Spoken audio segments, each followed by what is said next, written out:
Hi, and welcome everybody to the Winner's Circle Sports Betting Channel. My name is Ross Benjamin, host of your show, and we're live.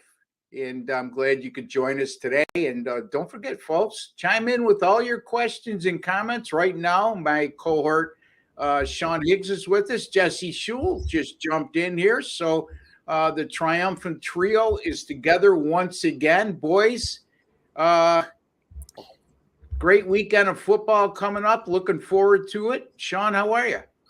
It's one of those days. My wife got a flat tire. I gotta go get a new tire for her car, so I'm just annoyed. Just annoyed. No midday money today. It'll be late afternoon money or something.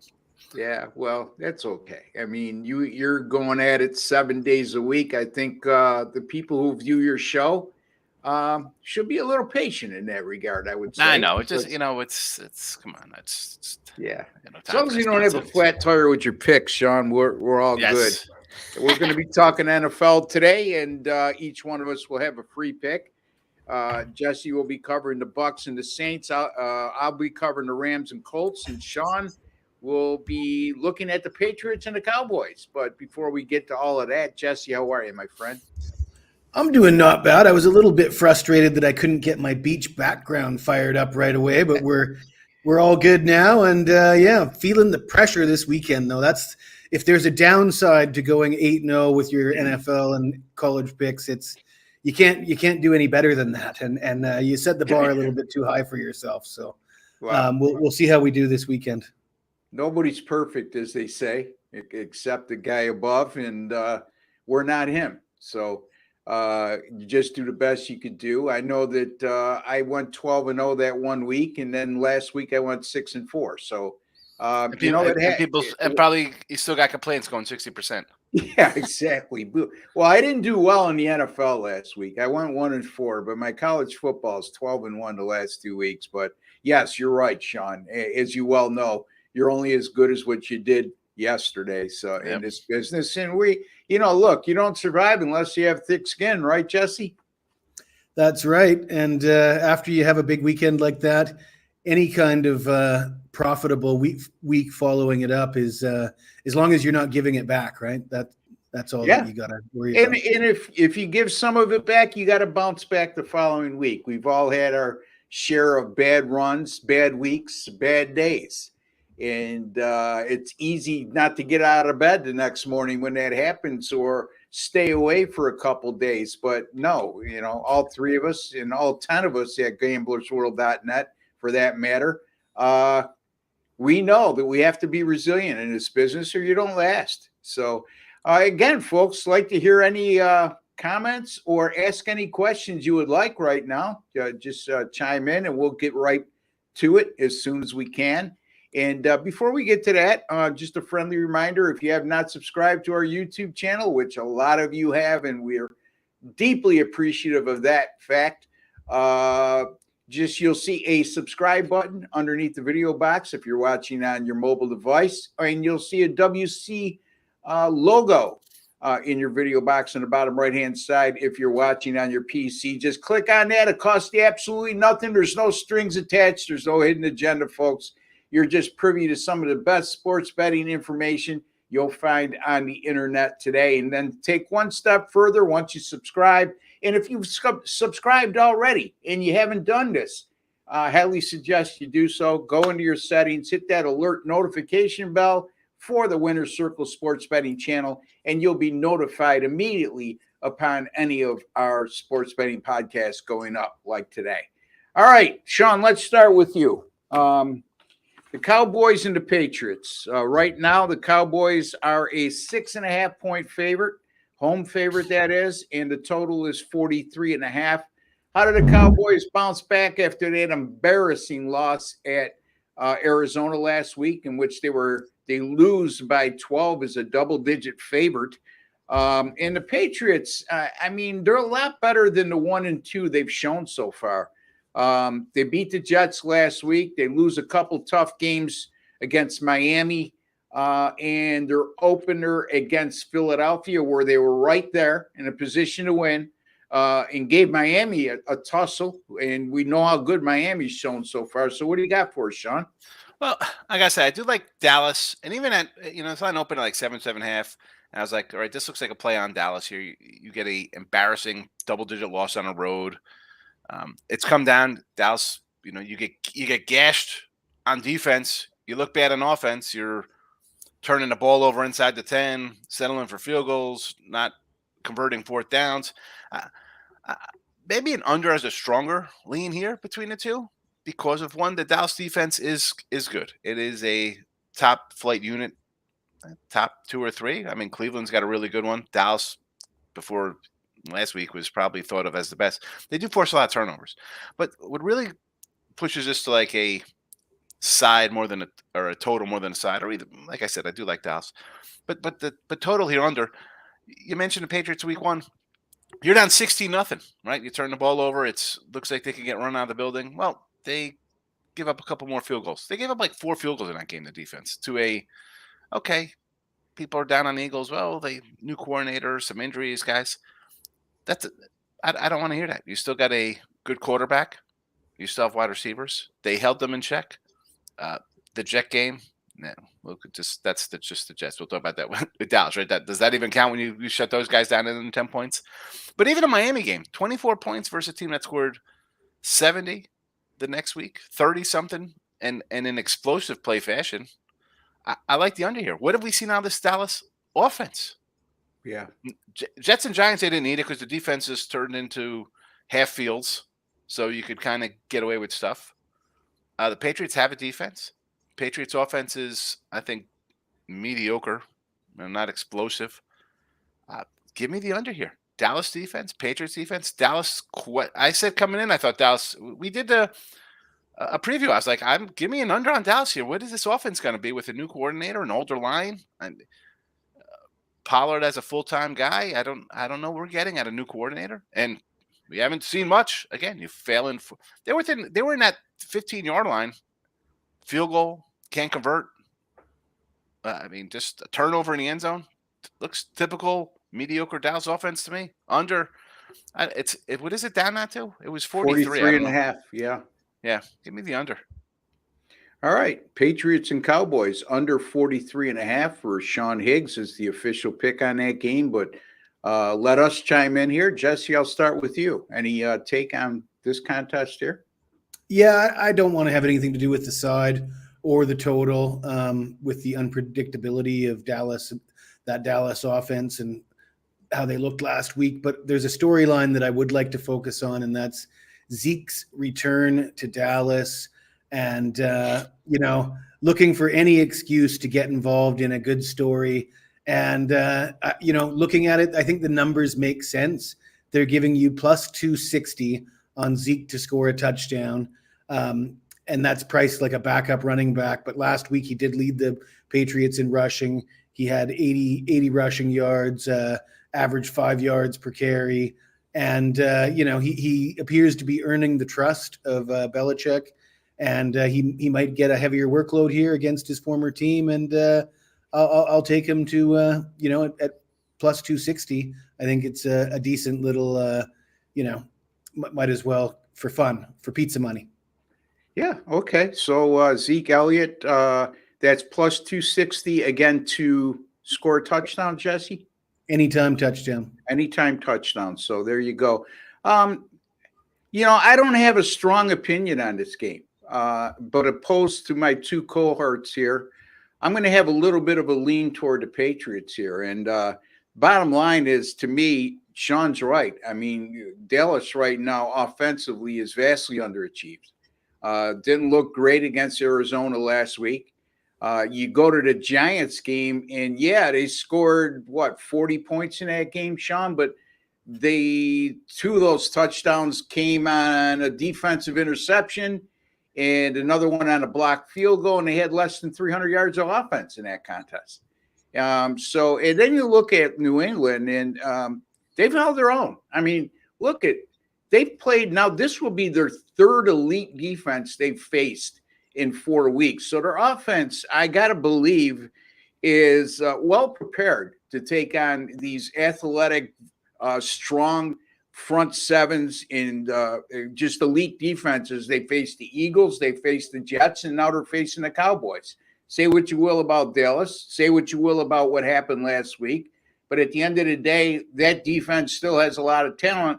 I just think the Patriots are going to make this a lot more uncomfortable for Dallas fans and the Dallas Cowboys themselves than they're going to be happy with. So I'm not gonna predict an outright upset here, but I think that Belichick and the Patriots and Mac Jones has a decent game, and Zeke Elliott again on his return to Dallas, as Jesse just alluded to. I'm going to have a slight lean on the Patriots here, plus the points against Dallas. All right, let's get to our next game, and that's going to be the Tampa Bay Buccaneers and the New Orleans Saints. Well, Tampa Bay had their bubble burst last week, that's for sure. Much to all of our chagrin, if I recall. I mean, me and Sean anyway, because we had Tampa Bay plus the points. Yep. The Philadelphia showed their wares last week, as Sean touched upon with the Eagles. I mean, look, they're a little bit of a Super Bowl loser hangover, like we normally see from teams that lose a Super Bowl. But in any event, that's still a team in the Eagles that's 3-0.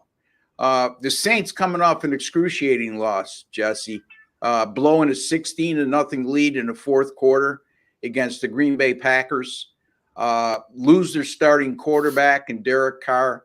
But again, let's just stick to the matter at hand in your pick. The Saints -3.5 and 39.5. Take it away, Jess. Yeah, this looks like it could be an ugly game. And for those of you who like offense, you might want to turn away, because I wouldn't expect too much offense in this game.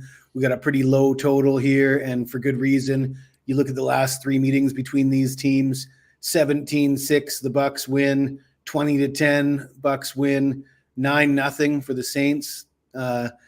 Three low-scoring games, and with the low total, with a projected low score, and with both defenses playing well, those points that they're giving Tampa Bay become more valuable.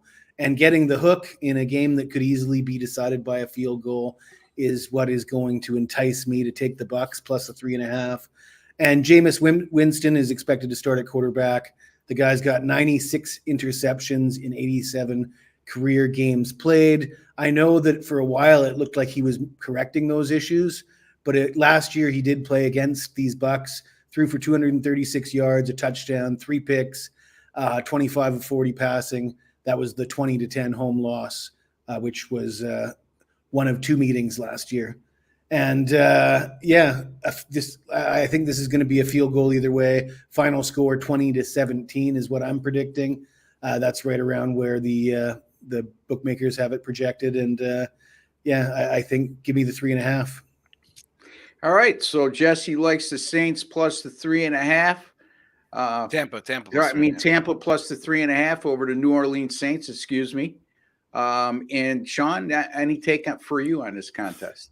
Yeah, like I said, I see those openers at 7.5s and 3.5s, and I think I got to take the faves because they're trying to entice you with the hook. But I like Tampa Bay here anyway, based on the Saints offense. And, Winston, 30 picks, 30 interceptions. What are you getting out of him? This is going to be a defensive battle. I mean, the Saints have held to, I think, 9 straight games. They've held opponents under 20 points. And we just saw Tampa Bay look anemic on offense. So, yeah, no way Tampa could score against this defense, right? So take Tampa Bay. I think Tampa outright, baby. Tampa outright. And obviously I like the under, too. Yeah. I know it's come down. It was 41, 42, and now it's down to 39. Yeah, 39.5 you could actually get. All right. So Sean has a lean toward the under, and he also has a lean toward Tampa Bay. I am going to stay completely clear of this game. I don't trust Jameis Winston. I say this with the Saints games. Next week they're playing the Patriots on the road. It's like 41 total. It's going to come down another 1.5 after this weekend, because Patriots aren't going to put up a 50 spot against Dallas, and it's going to be another ugly game here. Get on the Saints totals early. They move every time. They moved opening day versus Carolina. Then the Green Bay total come down. This one's come down. Just grab these Saints unders. Yeah, and the Saints are very underrated defense. And Tampa Bay actually is a good defense. They just, they ran into a buzzsaw last week with the Eagles, who were clicking on all cylinders last week. When the Eagles play the way they did last week, the complementary football they played last week, they're going to be extremely tough for anybody to beat, let alone a team like Tampa Bay. But not quite the level of competition this week. Still a Saints team that's 2-1. Actually, both teams are 2-1 going into this game. Is that correct, guys? I'm pretty sure that's correct. And we're looking at NFC South supremacy here. Whoever wins the game is going to be the sole possessor of first place in the NFC South. No, Atlanta's 2-1 as well. So a lot on the line here for these two teams in a divisional matchup, in a division that, in my estimation, anybody could win. So we'll see what develops there. So, again, my pick is going to be in the Colts and the Rams game. The Rams coming off a 19-16 loss on Monday night to Cincinnati, a game that was a snooze fest in my estimation, or from my view anyway. And a game in which the Rams scored late to get a push in that contest. After starting the season with an impressive win over Seattle, they've now come back down to earth a little bit, albeit week 2, they faced a very good San Francisco team on the road, lose by 7 there, so they were very competitive, and a 3-point loss here. Indy, who loses their home opener in week 1 to Jacksonville 31-21, they bounced back with 2 road underdog straight-up wins over the Houston Texans 31-20, and last week as a 7.5 to 8-point dog. No matters where you got it at, but still impressive in the fact that they won the game 22-19 outright over Baltimore. Here's the thing: since 2021 under McVay, the Rams are 1-7 straight up on the road following a loss, and also 0-3 straight up if they're off back-to-back losses, which they are now. I really like the way Indianapolis is playing right now, whether it be Anthony Richardson or Gardner Minshew under center. They're playing with a lot of competitiveness, a lot of vigor. And for a young team like that not a lot of people expected anything out of, to go on the road and win back-to-back games and now coming back home in a winnable game, I think that they're going to be ready to come up with a big effort here. And my NFL, database shows anytime you have a home pick or favorite like Indianapolis is, and they're coming off back-to-back straight up away underdog wins, and it's before game 15 of the season, and they're playing a team that's has a win percentage of .363 or worse, and that team is coming off an away loss like the Rams are, 28-4 straight up for the home pick or favorite in that situation. And again, because this game is a pick 'em, those straight up results take on added significance for me. So I'm going to take the Indianapolis Colts as a pick 'em over the LA Rams. Sean?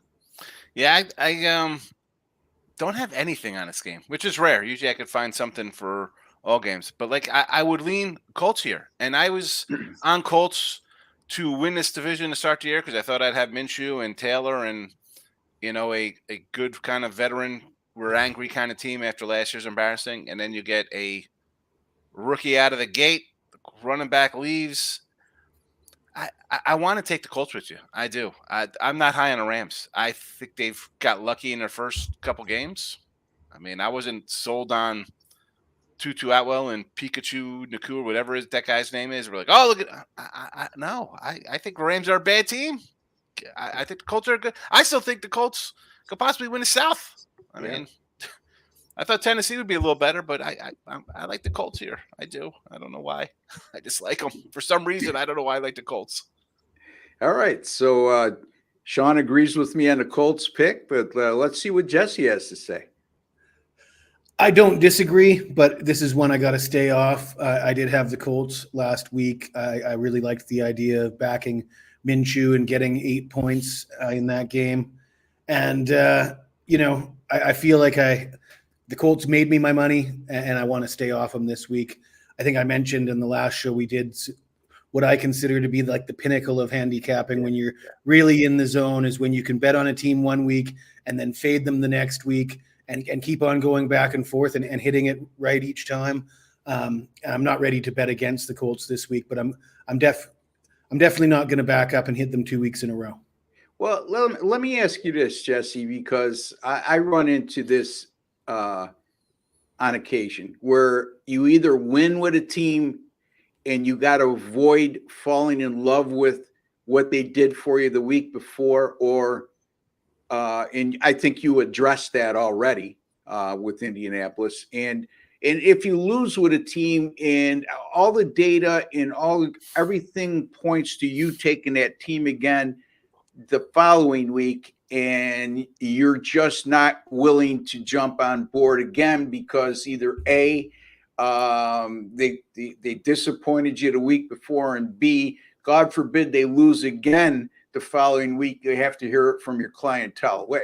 I got a prime example for you. Cleveland Browns, Monday Night Football at Pittsburgh. Cleveland should have won that game. They dominated the statistics. They had the more yards, more first downs. It was a couple late turnovers and the injury to Nick Chubb. So that was a real tough loss for me. That made the difference between getting off to an outstanding start to NFL or just a mediocre start to NFL. And then following up the next week, I probably should have, looking back on it, I should have had them against, if I liked them on the road against Pittsburgh, why didn't I like them at home against Tennessee? I was a little bit worried about the reaction to the Nick Chubb injury. But yeah, looking back on it, I think it was a mistake. I think I should have been on the Cleveland Browns in that game, coming off the game that I took a bad loss with them. And yeah, I think it's, like you say, it's key to not be afraid to go back to a team after they've let you down, depending on how they lost. I mean, if they lost a game that they probably should have won, I like to bet on teams coming off of losses like that. There you go. So again, that always has been an enigma with me. I've tweaked it a little bit, and again, it goes hand in hand, Sean, with when you're talking about emotion and keeping emotion out of your decision-making process when you're betting games against the spread and picking games against the spread. Anything you want to add to that? And we'll get to the question we have. No, we talk about the emotional time. Let's just talk about our SEC fans in here. Any team fan, they come in, they lose their minds, folks. Yeah, bro, we've been doing this. I mean, probably close to 90 years between all of us here, probably 100 years. I mean, I'm doing it for 20. Really, well, I'm 98 years old. So yeah, I mean, think about it. I've been just on sites for 20 years, and I've been doing betting since 1990. I mean, let's start adding up numbers here. You can't, if you're going to get wrapped up and act like a fool and being silly, like, I mean, you're going to be broke or dead of a stroke or a heart attack. I mean, like, bet it and forget it, man. Don't fall in love with it. You fall in love with your team, just bet the season total and move on. Yeah. That's it. Yeah. Don't worry about it. Exactly. Stop it. That's I mean, again, I'm a lifelong Buffalo Bills fan, but I tend to just stay away from their games just because of the emotional factor. And so it's a miracle you made it out of the 90s, Ross. Yeah, well, it is. It is. If you really want me to go into my past history outside of sports gambling, it's a novel for another day. Anyway, I know we're talking about the NFL, but what do you think about Oregon State's chances against Utah today? Well, it's my game of the month tonight, so I can address it. Game of the month tonight. We did give out a pick on this earlier this week. I can't recall which one, if indeed it was with you guys. But anyway, Jesse? Yeah, I think you should rephrase that, Peter, and say, what do you think of Utah's chances at Oregon State today? Because I think their chances are slim. And this feeds into what we were just talking about, Ross and I, about being able to hop on and off teams. I've bet on Utah in three of the first 4 games. I love Utah. I love Kyle Whittingham. The Utes, I think, are one of the most underrated teams I've seen in my life. But this is just a terrible spot for them. Judging by the line movement indicates Cam Rising will sit again. As well as the tight end whose name is Kuthi, something along those lines. The spelling doesn't match the pronunciation, but their big tight end, I don't think he's going to play. Utah's offense has just really been putrid all season long. Their defense is fantastic, but Corvallis is one of the toughest places to play in the Pac-12. They lost the last time they were at Corvallis. with probably a better team and a better quarterback.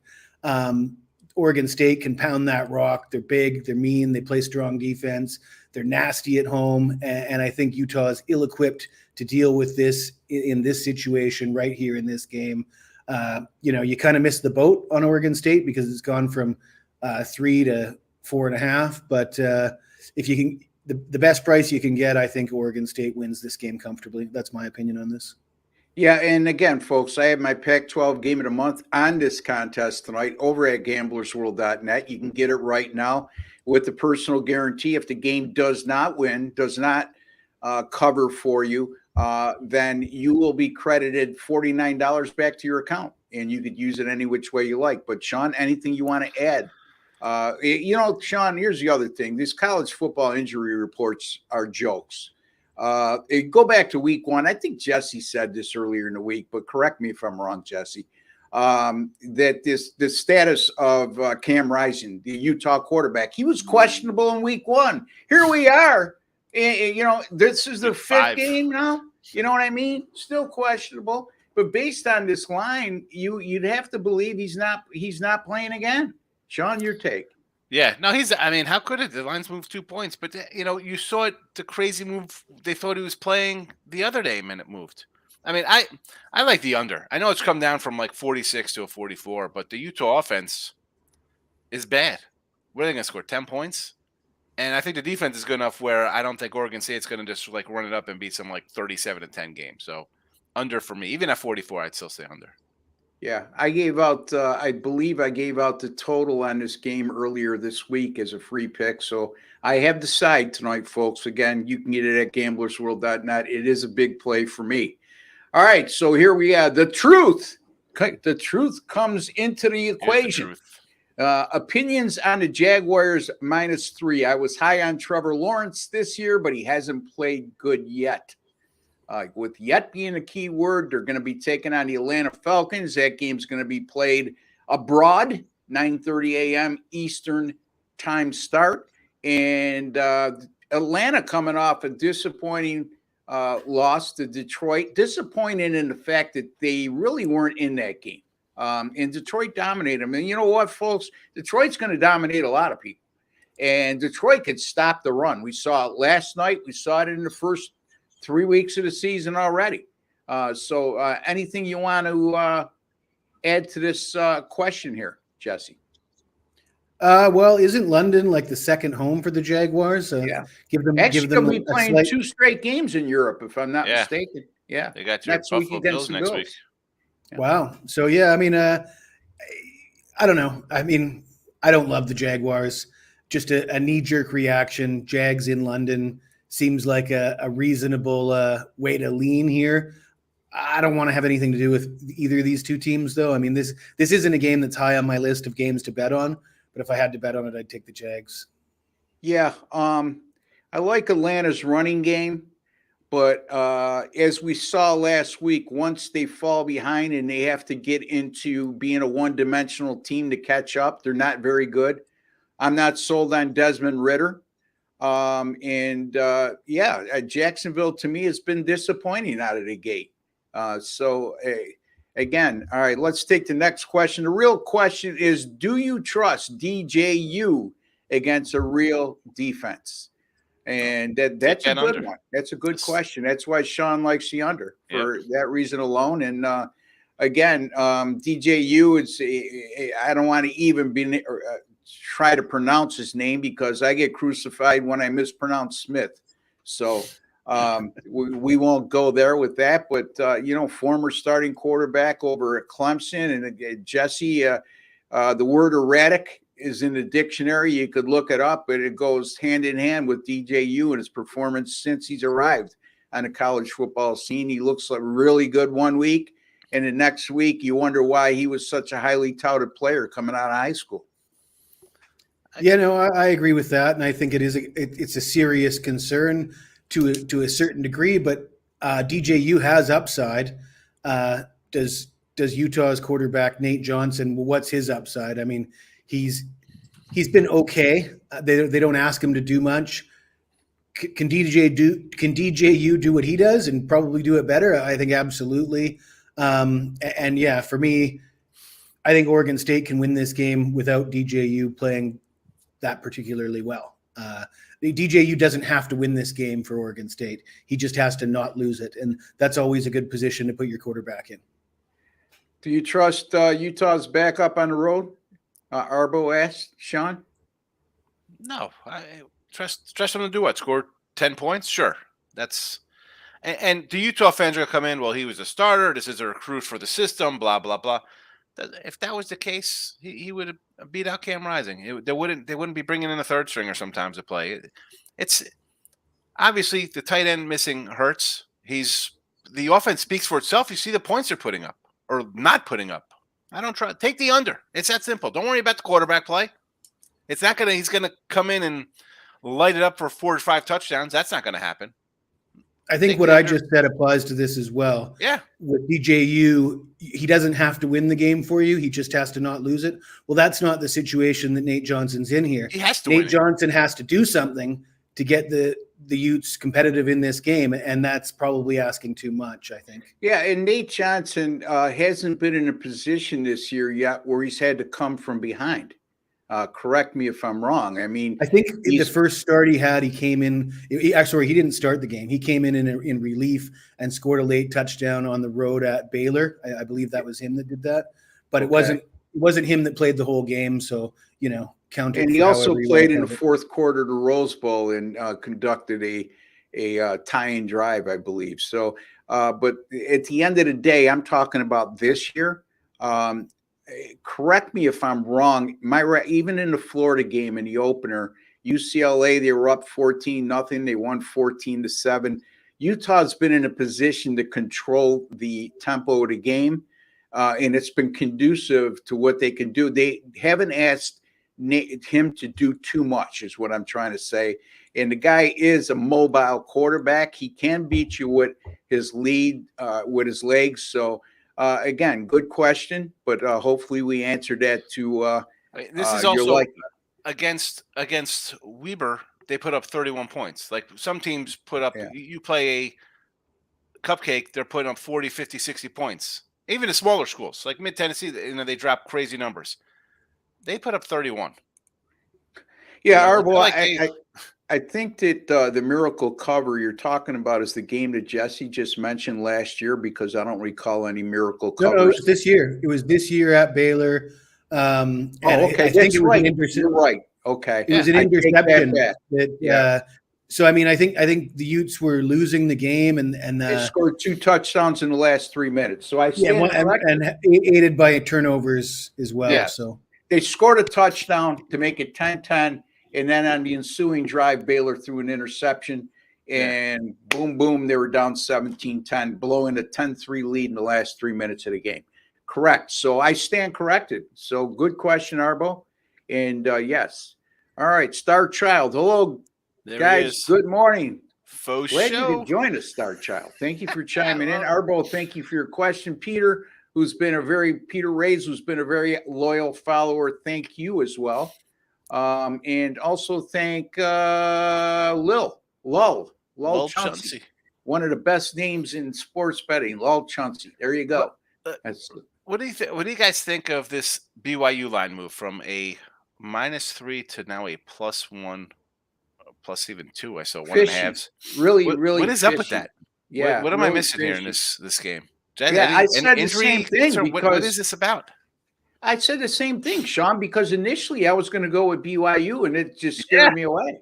You would think with a better line value, right, that you would still like BYU, but who's ever betting a game on a Tuesday to move it 3 points on somebody knows something, and it's not like Keaton Slovis last week at Kansas. I mean, Kansas scored a defensive touchdown in that game. They win by 11.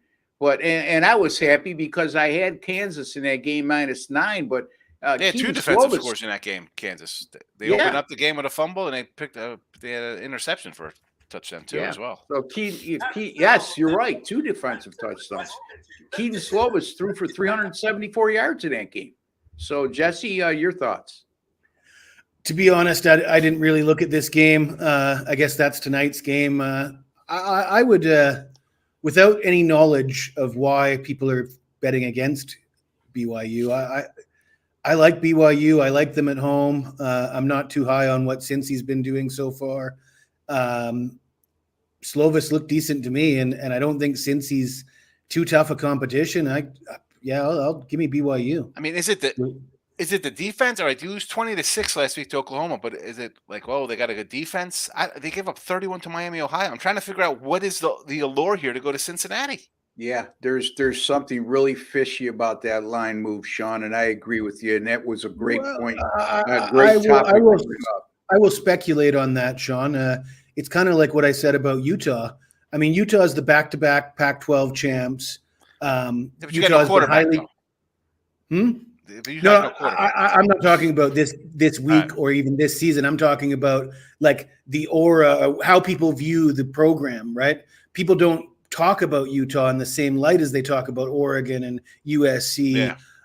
They kind of still treat, despite the back-to-back championships, they sort of still treat Utah like their third fiddle, a little brother. They're not. Yeah. They don't get that kind of respect, and I think the same could be said about BYU. Is BYU's usually competitive. They usually get a couple upset. They upset a couple ranked teams every year. They're a tough team. They play tough. They play close games against good teams. But people just don't like them for whatever. Maybe it's the religion. Maybe they don't. Maybe they think of them as, choir boys or whatever. I don't know. Let's not even go there. Let's not go there. Is it like? But with Cincy, you got a new coach. I don't understand. I don't know. Yeah, that's a weird one. And BYU is a team that's really hard to figure out because last week, as we just touched upon, Kansas 2 defensive touchdowns. They probably deserved a better fate in that game.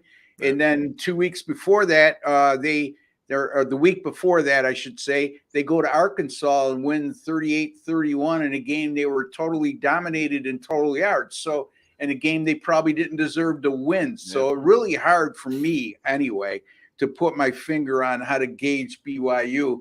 I just go by the fact that, Slovis had a good game last week. And it was without his top receiver, his top speed receiver went out in that game early. So we'll see what transpires. But when I see a fishy line like that, I am not willing to touch it with a 10-foot pole. Anyway, the one question, hello, folks. Talk about the Kansas under. Yeah. About Kansas, Florida under. I mean, I kind of like the under net anyway. Florida's a run-first team, and Kentucky's, I don't think, is a good team. So yeah, well, again, I didn't get to that question because it got taken down, but I did. Let me go back to that. Ross, did you see the total move on that Kentucky game? Yes, I did. I know when I gave it out earlier in the week on the show on Tuesday, I think it was, the total was 46. It came down to 44 right after that, and now it's back up to 45. I said once it moved below that key number to me when it comes to totals of 45, it went from a pick to a lean in an opinion. And now it's back up to 45. So I'm going to stick to my guns there and have just a small play on that game to go under the total of 45. As long as Bachmeier isn't playing quarterback. Again, guys want to comment on that? Hank Bachmeier is the former quarterback over at Boise State. And I'm not sure I have any type of intelligent opinion on that. But anyway, Jesse. Yeah, I know Bachmeier has been terrible. And I believe they brought in their backup and he was significantly better. But this isn't a team that I'm following at this point in the season. I'm not really dialed in to Louisiana Tech at this point. So I don't really have too much to offer there. All right. Another question here from Alfonso. Good morning, gentlemen. I'm assuming that's thoughts on Louisville and North Carolina State. Initially, when I looked at this game, I was leaning toward the over. I don't know. I have a sneaky suspicion that North Carolina State might be a decent home dog tonight, playing against the undefeated Louisville Cardinals. And North Carolina State a bit disappointing out of the gate so far. In terms of their performance level on the field. I'm not talking about win-loss record. I'm just talking about They haven't been overwhelming. They were underwhelming against Connecticut in their opener. Sean, I don't know. Any thoughts in this regard? I have nothing on this. I thought Louisville would kind of be like in a little rebuild kind of year. I didn't think they'd be starting out undefeated, so I've been wrong about them. I haven't really played them. I like Georgia Tech, I guess, in week 1, but other than that, I have no opinion on this game. Jesse? Yeah, 2 teams, new quarterbacks, new coaching staff. I'm in wait and see mode. I want to learn more about these teams before I start involving myself in their action. Hello, folks. Great show. This comes from Al Dohar, another one of our loyal followers. Love Louisiana Tech pick tonight. I have no opinion. Sean, yourself? Again, I love it. Just people just want to run to every game on the board. Like, I literally keep a Sharpie by me. I'm like, that's not. I like UTEP.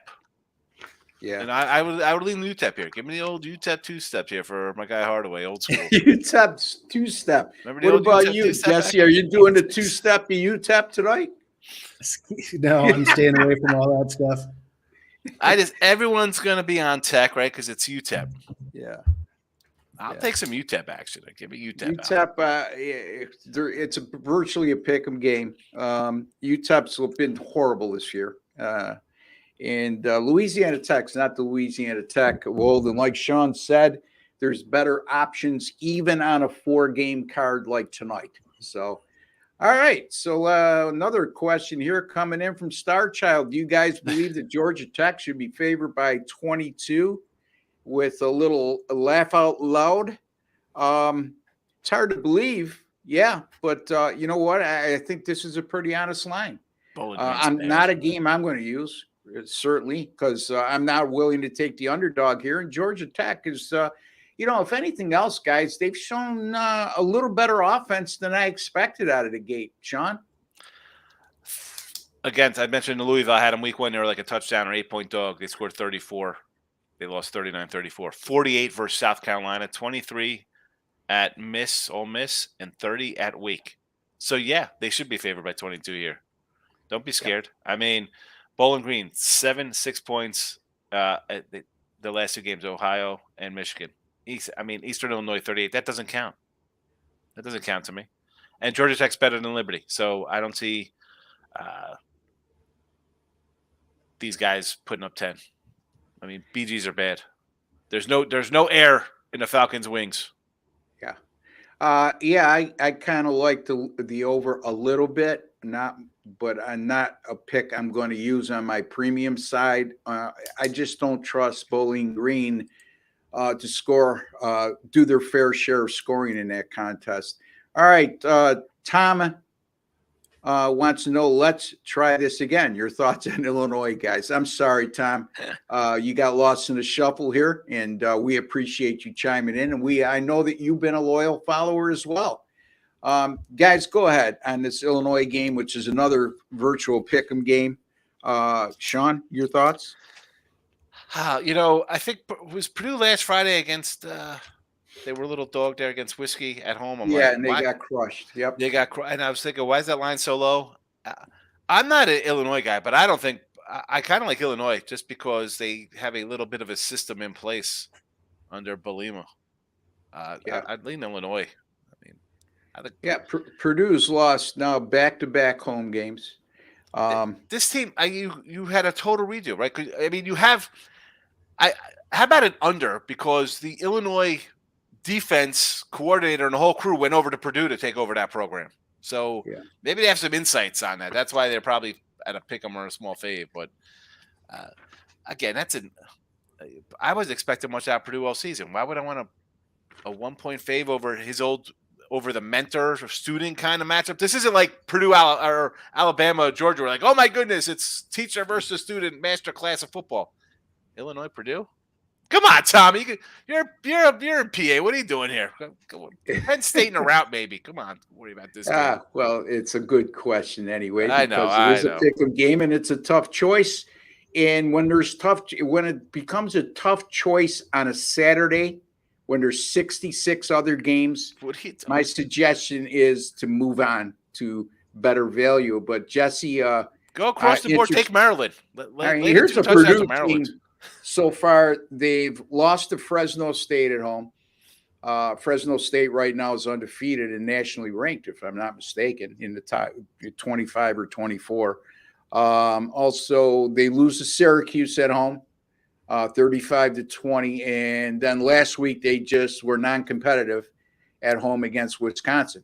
So now they take on an Illinois team that's very beatable. So, Jesse, your thoughts? I think you just said what I was going to say, Ross, is Purdue, it looks like a buy low spot on Purdue. And I looked at this game. I wanted to have a premium pick on Purdue here. I tried my hardest to make the case. And what Ross said, that first loss in their opener against Fresno State, you remember when they lost to Fresno State, everybody was really down. Like, oh, that's a terrible loss. Fresno State looks really bloody good right now. Like that no longer looks like a bad loss. And that Fresno line opened, they were like a 6-point dog and it went down, or it was 6-4. I mean, Fresno's not a terrible club. So to Purdue's credit, they did bounce back with a road win the following week against a less than stellar opponent, but they still did so, and they come from behind in that win. But again, I don't know, Jesse, I didn't mean to cut you off if you want to follow. I mean, at the end of the day, I looked at the strength of the schedule. It did look like a buy low spot. You're getting Purdue at home as a pick 'em.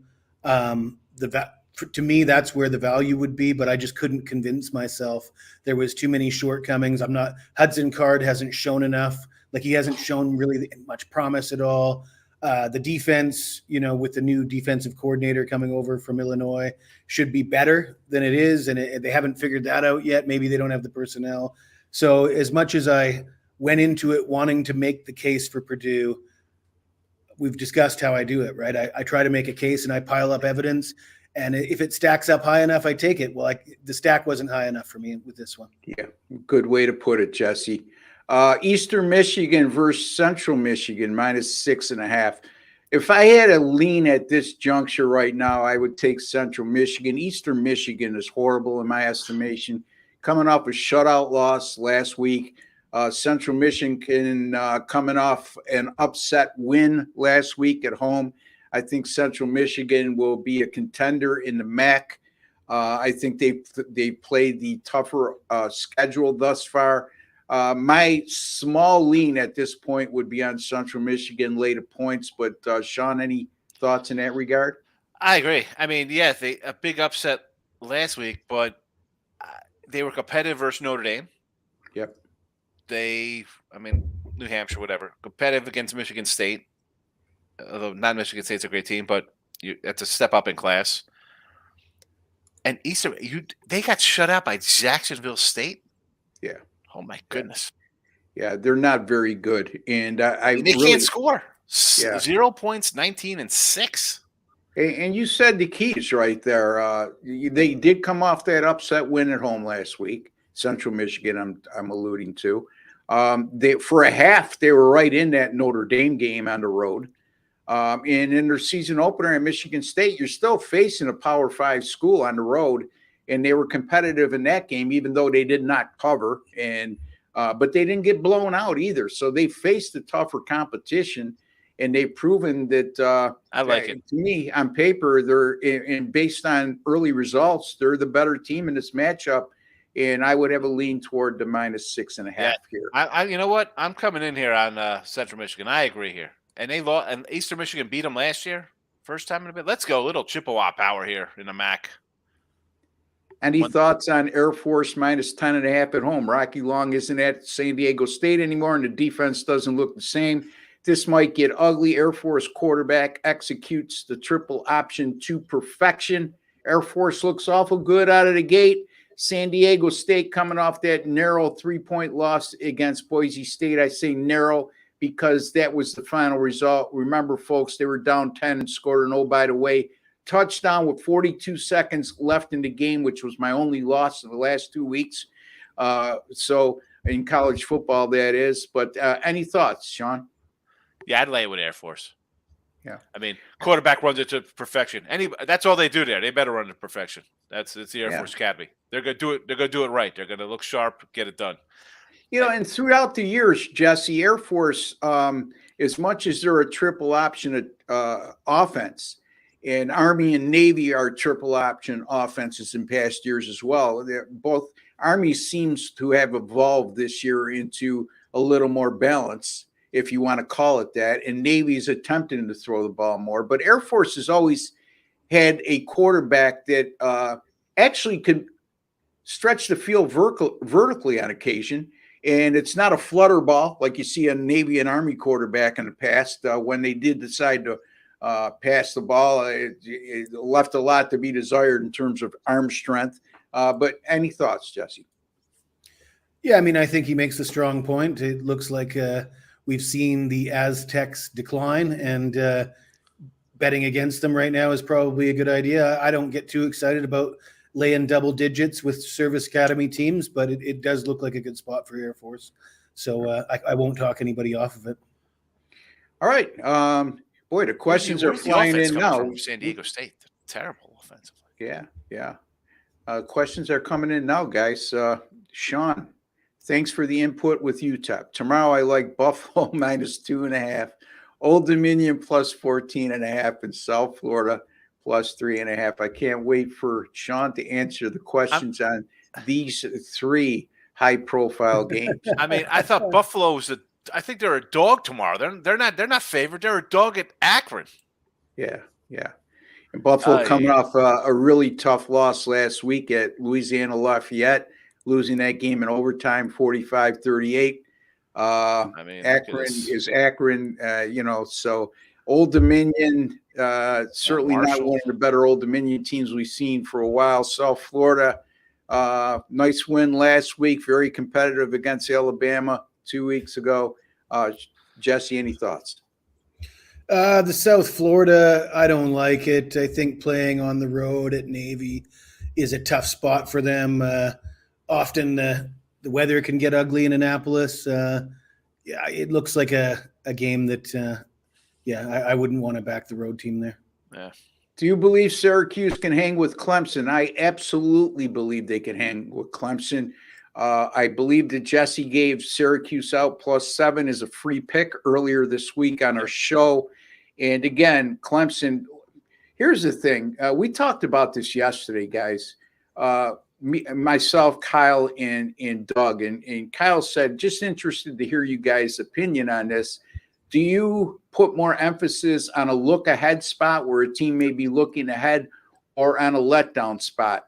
And basically, all three of us lean toward the emotional letdown spot as being more a stronger way to look at things, more so than the look-ahead spot, because you could almost measure emotion after a tough win or a tough loss or a big win, as opposed to how a team might react because they have a big game coming on deck. This is one of those situations where Clemson now is a 2-loss team. They're not used to having 2 losses this early in the year. They lose to Florida State in overtime last week in excruciating fashion after they missed a chip shot field goal late in the game. They could have won it in regulation time. They now are pretty much, or they are eliminated basically from the national title contender picture, because you're not going to have a 2-loss team in a four team playoff at the end of the year be involved. There was one exception where that happened, I believe, if I recall, but the chances of it happening again are very slim. And also, you're talking about a Clemson team now has 2 losses in the ACC. So they're not even looking at being in the ACC championship game. Anyway, Sean, we heard Jesse's opinion on this game earlier. Do you have anything you want to further elaborate on this game? I was right with you guys on the Cuse. It's Cuse or nothing here. I think Mr. Chauncey has to rephrase his question. And I don't know if he's the same guy that asked about Utah. I needed to rephrase that question. But this one should read, do you believe Syracuse can hang with Clemson again? because Again, Syracuse has their number. They own Clemson, 5-1 against the spread in the last 6 head-to-head. Syracuse was winning outright by double digits in the fourth quarter at Clemson last year. The only reason they didn't hang on to win that game is because their quarterback and the running back both got hurt. Their quarterback's healthy coming into this one. Yeah, Clemson's the more talented team. Doesn't matter. Syracuse always gives them Clemson run for their money. 27-21 last year, 17-14 at Syracuse 2 years ago.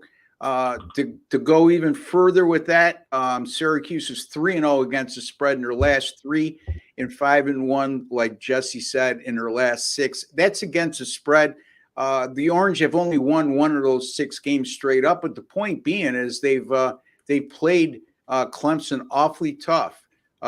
Despite the fact that even within the lean years, I mean, it's not like they were a tremendous team last year. They got off to that 6-0 start and finished 7-5. So Penn State is 16-1-1 against the spread when coming off consecutive straight up and ATS wins, including 13-0-1 against the spread in conference games. Cha-ching. Okay, you want to lay that big number? I would, I'm not going to. You write those streaks down on a roll of toilet paper, and then you give it a good. I can't unless you bet those other 18 games and have 16 winners in your pocket. I don't. It's what have you done for me? There's better today? Games on the board, in my opinion. Tommy, I got a streak for you. The last 8 times Penn State played Northwestern, how many of those games were decided by 25 or more points? Yeah. 0. What is this line if Northwestern doesn't come back from a 31-10 deficit and win outright? What is this line? 35? Yeah. Right? I mean, I don't hate the Penn State. I think, all right, you want to lay. I think the defense is really good. I think the offense is pretty good, babe. I kind of like again. It's another one of these emotion games. Penn State coming off that win over Iowa last week. Now they go on the road against Northwestern, laying almost 4 touchdowns in that game. Could be a potential flat spot for Penn State. They didn't look that great at Illinois on the road either. And actually, if Kyle made a point of it, he posted on Twitter that it was one of the more fraudulent games of the week. The final score compared to the total yards and time of possession and first downs, Penn State did not dominate that game. They had no business winning by as many as they did at Illinois. And so a warning sign of should you expect Penn State to blow teams out on the road. And Evanston, again, is a very windy place, Evanston, Illinois. Northwestern's home field sort of trends toward lower scores and closer games. Just my 2 cents, I guess. Yeah. I'm thinking Michigan. This is from C. I'm thinking Michigan should get the cover this week. -17 looks doable against the Huskers. Your thoughts? And I would say I have a small lean toward Nebraska in this game. I know I'm going to be on an island with this, but and I know that people will jump all over me for saying that, but I don't know. I mean, Michigan, they're strong defensively. Laying 17 on the road against a Huskers team that has a little bit of momentum now with a couple wins in a row, even though against less than formidable competition. But anyway, Jesse, your thoughts? Too ugly for me. I could get on the Huskers plus the points if I had any faith in the quarterback position. I know that they went away from Sims, but I don't know anything about this kid they brought in. And not knowing anything about him doesn't give me enough confidence to want to back them in this spot. Sean, it seems, I mean, again, if you looked at Nebraska, how they looked the first 2 weeks, and you would have said that Michigan's only going to be a 17-point favorite on the road when this matchup occurred a few weeks later, would that surprise you or not? Yeah, but when you change a little quarterback, the other guy would turn the ball over and cost you games in Minnesota, cost you games in Colorado, and can't put points on the board. And you're going to fumble and make mistakes, and then you beat up on Northern Illinois and La Tech. I mean, let's 17. Even if this was 25, why wouldn't you think Michigan? I mean, 31-7, 31-6, 35-7, 30-3. They're not even playing. This defense is just ferocious. Like, how's Nebraska?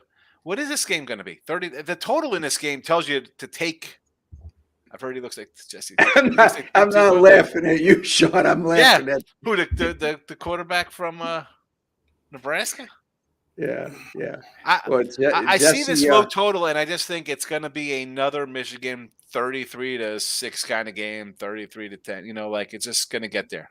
You know, Arbo says I've heard Jesse looks like Tim Tebow. Well, I don't know, Arbo, you heard, but you're looking at him right now. No. He's talking about the quarterback for Nebraska. Oh, I thought he was talking about Jesse. No. He's talking about the quarterback for Nebraska. I'm way better looking than Tim Tebow. Come on, open your eyes, guys. I didn't mean to laugh during Sean's. Jesse, I thought he was. Jesse said that ain't what like Tim Tebow. I mean. Tim, you don't think Tim? I mean, he looks like Tim Tebow, meaning he looks like him, quarterback wise or physically. Yeah, looks wise. I don't know. I mean, I don't know. Mind looking like Tim Tebow. I saw him on the SEC network. He looked kind of yoked out in the gym, lift weights. I don't know. He still looks pretty good. Yeah, absolutely. make a good fullback, I think. Yeah, exactly. All right. Well, thank you for Mike Allstott Jr. All the questions, folks. I think I've touched upon just about everything we've had to this point. If I didn't, I apologize, but we appreciate your participation, your comments. Sean, what do you got going on this week at gamblersworld.net you want to share with the audience, and anything you want to, other than that you want to touch upon as well? Yeah, I got 12 college football, and I think what we got 4, 5, I think 6 NFL loaded up for the weekend. And baseball, we'll see. Maybe maybe we're going to grab some Seattle this weekend if the line is right. If Texas locks it up, I don't know. We'll see if we can find some MLB. Tough final weekend. I don't know. You know, we do have some playoff battles going on, but it'll be college and NFL for me until the playoffs start, it looks like. Yep, there you go. And Sean will have plenty of action for you. He's already got plenty of action up for you right now at gamblersworld.net. Don't forget, you could also get Sean's NFL annual package, which is just $5.99. And I say just $5.99. This guy with 207 NFL picks last year went 64%. And he's also 8-5 in college football last week. So again, you can get his NFL $5.99, college football annual package $5.99. Put the two together, save some money, $8.99. It take you right through the Super Bowl and the national championship game in college football. Jesse, here's a question for us. Okay, what do you guys think about in-game betting? I don't think. I think that in-game betting was a genius idea amongst the sports books and odds makers to make you chase money when you're behind. And I don't know. I just don't see the upside to doing so. The only upside I see is if you like the game and for whatever reason you were doing something personal and you missed the start of the game and it's only 3 minutes in and it's 0-0, you still have the opportunity to bet. But that's me, Jesse. Tell you guys a story. We talked about Clemson, Syracuse, and how Syracuse has only won one of those last 6 meetings against Clemson.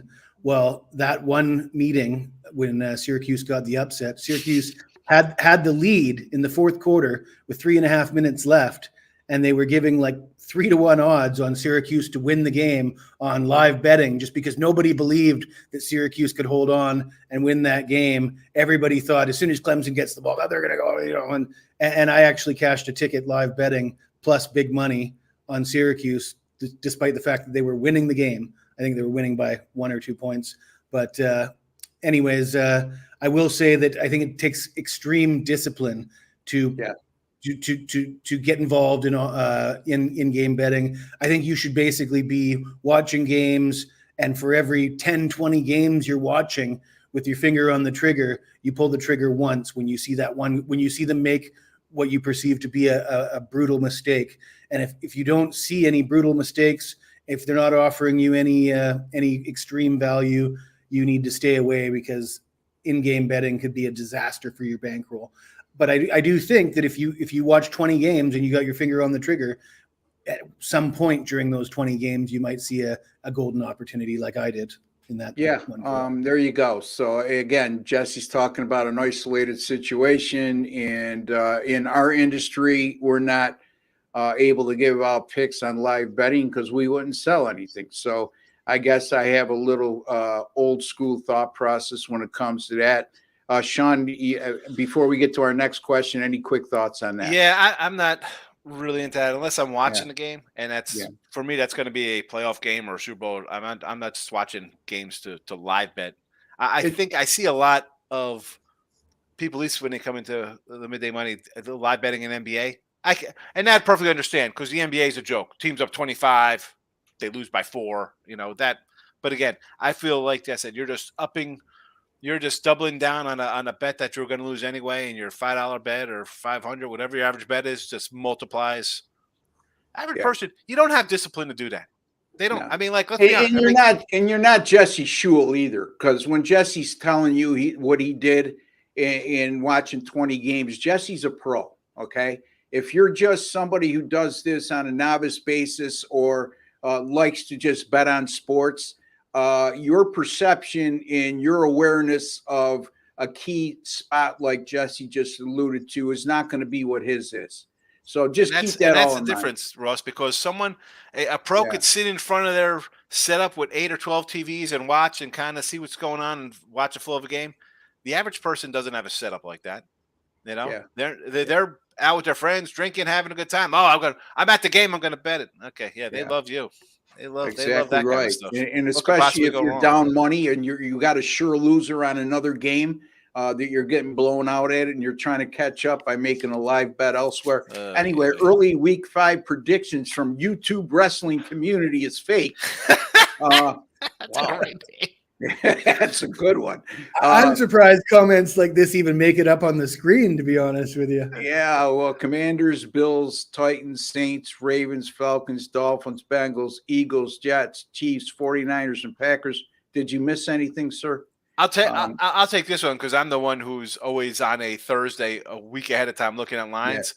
Yeah. And I mentioned the Saints Patriots under YouTube wrestling. Let me tell you, I'm a guy who puts games out for week 5 on a Friday, Saturday of like today would be when I'm betting these games.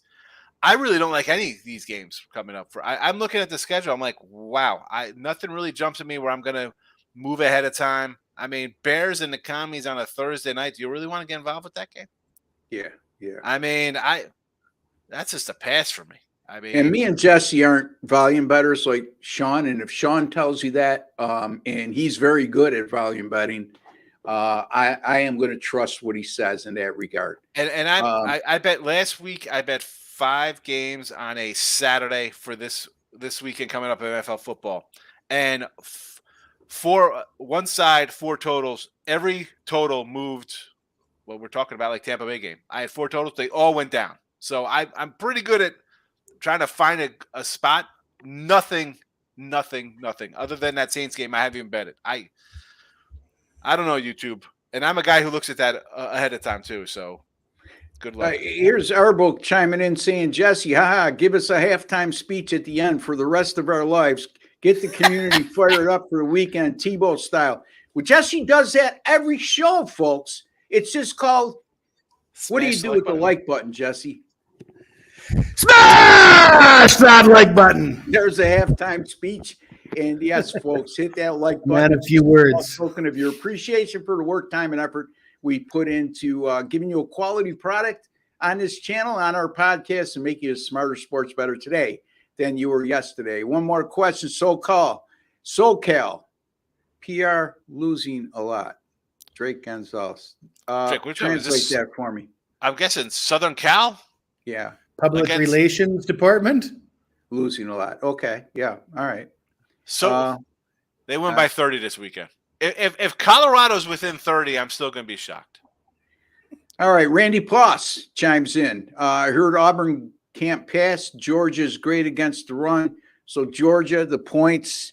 And if Auburn covers, it will be an under game. All good points, Randy. I touched on this game earlier. I gave it out as a free pick on Georgia, but I gave it out reluctantly because I couldn't pull the trigger on Auburn. Like I alluded to with my 2 cohorts here, I'm missing something here because Georgia opened at 16, went to 14.5. Awful fishy to me because Auburn has no passing game whatsoever. Although Georgia is still very good defensively, I'm not so sure they're as dominant as they were in years past, but they're still a top 10 defense in college football. And if Georgia stops the run and Auburn, that's all they could do is run. I guess that's a good point. But again, we talked about this earlier this week. Real quickly, guys, your thoughts, starting with Sean? Georgia. I mean, I said I kind of like the Michigan Penn State. I like the fave sometimes. I'm sorry. I think the drop off between good teams and bad teams is Grand Canyon-esque. Yeah, I'll lay it. Jesse. I'm in agreement. I think it's all Georgia here. All right, Navy midshipman from Tom. I think we touched upon this already. South Florida. Okay.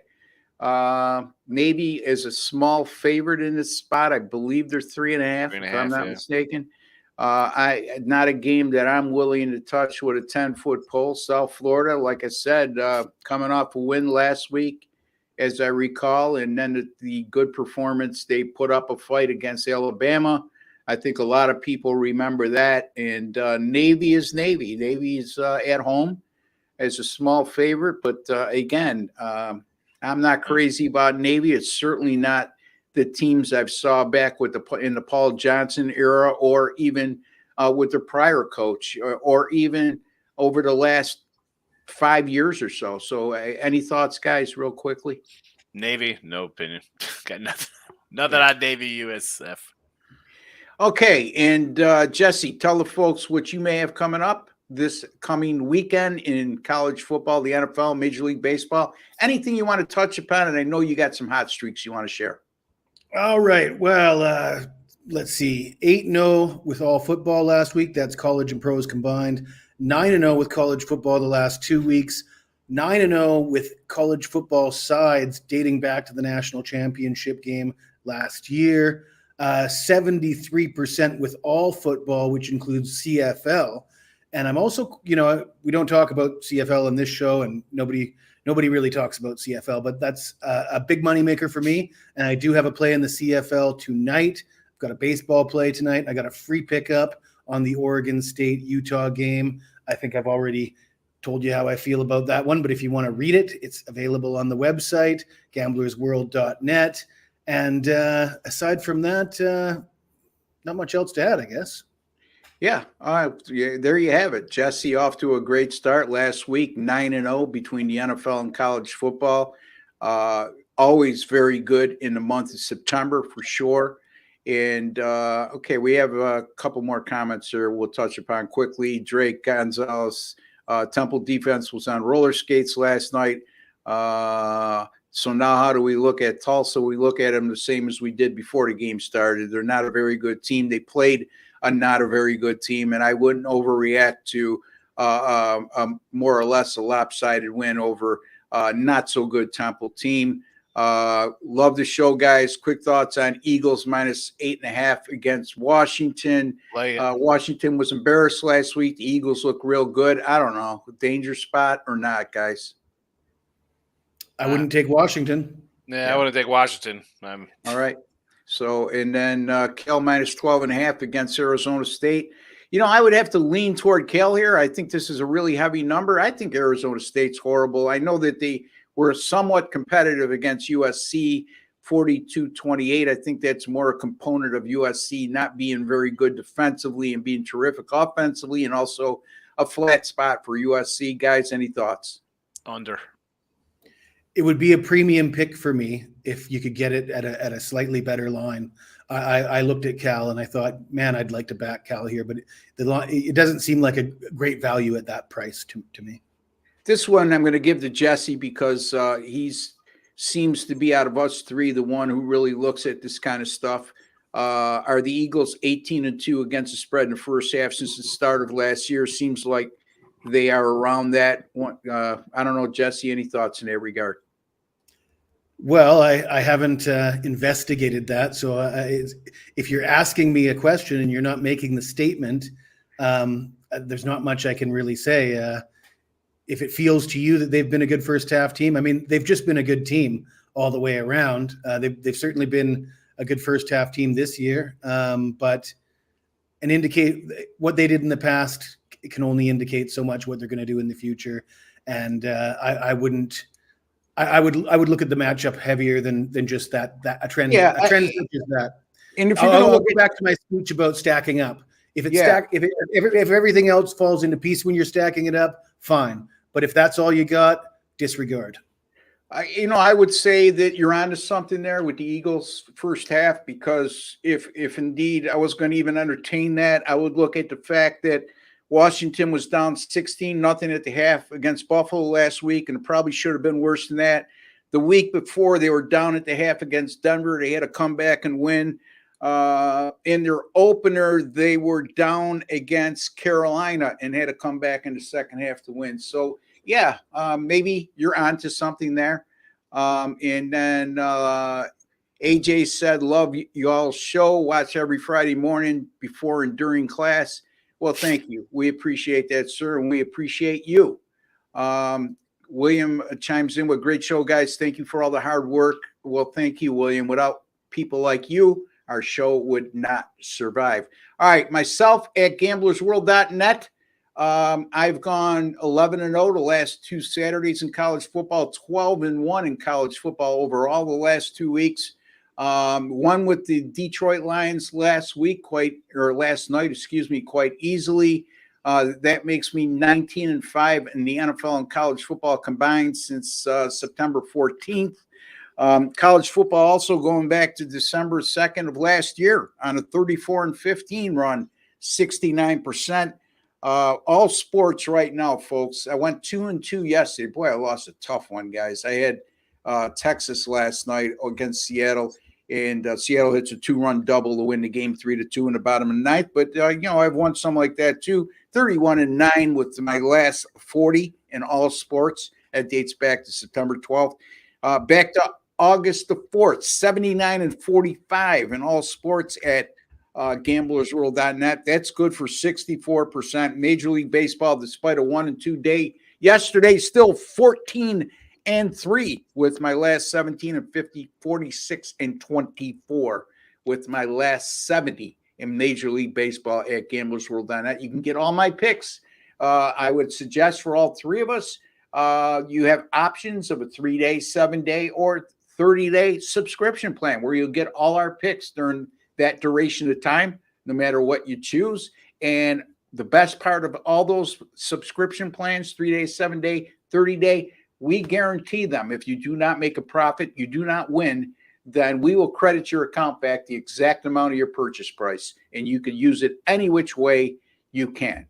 All right, until the next time, for Jesse Schule, Ross Benjamin, and Sean Higgs, we like to wish each and every one of you all the very best. Thank you for joining us today, folks. Take care and God bless.